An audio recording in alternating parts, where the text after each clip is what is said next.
Hi friends, ಚೆನ್ನಾಗಿದ್ದೀರಾ? ಓ ಅಕ್ಕ ಚೆನ್ನಾಗಿದೆ, ನೀವು ಚೆನ್ನಾಗಿದ್ದೀರಾ? ನೋಡಿ, ಓಕೆ.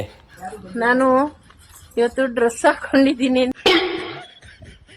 ಡ್ರೆಸ್ ಹಾಕೊಂಡಿದ್ದೀರಾ? ಹಂಗಾದ್ರೆ ಇಷ್ಟು ದಿನ ಹೊಸ ಡ್ರೆಸ್ ಹಾಕೊಂಡಿದ್ದೀನಿ ಅಂತ ಒಂದು ರೀಲ್ಸ್ ಮಾಡ್ತಾ ಇದ್ದೀನಿ. ಓ ಹೌದಾ? ಓಕೆ ಓಕೆ ಅಕ್ಕ, ಮಾಡಿ ಮಾಡಿ ಮಾಡಿ.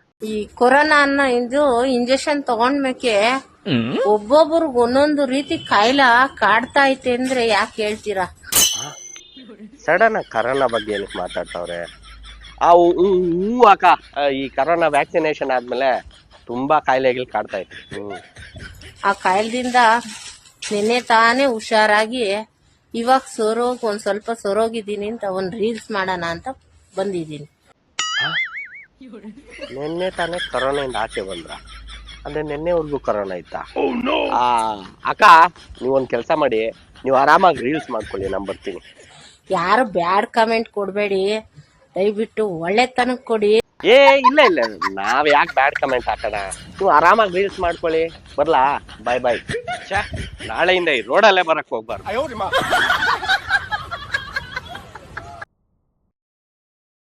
ಸ್ವಾತಿ ಮುತ್ತೆ ಸಿಕ್ಕಂಗದೆ ಹುಡುಗಿಯ ಹುರುಪು. ಬೆಳಗ್ಗೆ ರೀಲ್ಸ್ ಮಾಡಕ್ ಸ್ಟಾರ್ಟ್ ಮಾಡ್ಕೊಳ್ಳು. ಅಣ್ಣ, ಮೀನ್ ಸರ್ ಐತೆ, ಬಾ ತಿನ್ನುವಂತೆ. ನೋಡು, ನಿನ್ ರೀಲ್ಸ್ಗೋಸ್ಕರ ಗಂಡನ ಅಣ್ಣ ಅನ್ನೋದು ತಪ್ಪು. ಇಷ್ಟಕ್ಕೂ ನಾನ್ ಮೀನ್ ತಿನ್ನಲ್ಲ, ಮುಳ್ಳು ಚುಚ್ಚುತ್ತೆ, ಓಕೆನಾ? ಚಪ್ಲಿ ಹಾಕೊಂಡು ತಿನ್ನುವಂತೆ, ಬಾ, ಏನಾಗಲ್ಲ. ನನ್ ಮೇಲೆನೆ ಕೌಂಟ್ರ್ ಹಾಕ್ತೀಯ. ರೀಲ್ಸ್ ಮಾಡ್ತಿದ್ವಿ.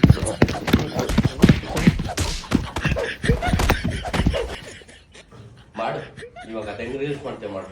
ಹಾಯ್ ಫ್ರೆಂಡ್ಸ್, ನಮಸ್ತೆ. ಇನ್ಸ್ಟಾಗ್ರಾಮ್ ಫ್ರೆಂಡ್ಸ್, ನೋಡಿ ಹೆಂಗ್ ಕೊಡ್ತೀರಾ.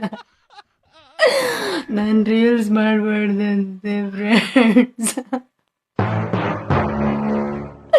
ಮೂಗಲ್ಲ ಕಿತ್ತೋಗ್ಬಿಟ್ಟು ಅದನ್ನು ರೀಲ್ಸ್ ಮಾಡಾಕ್ತಾವಳಲ್ಲ ಗುರು. ಏನ್ ಮಾಡೋದು? ಈ ಸತಿ ಮೊಬೈಲ್ ಹೊಡೆದಾಕ್ಬಿಡ್ತೀನಿ.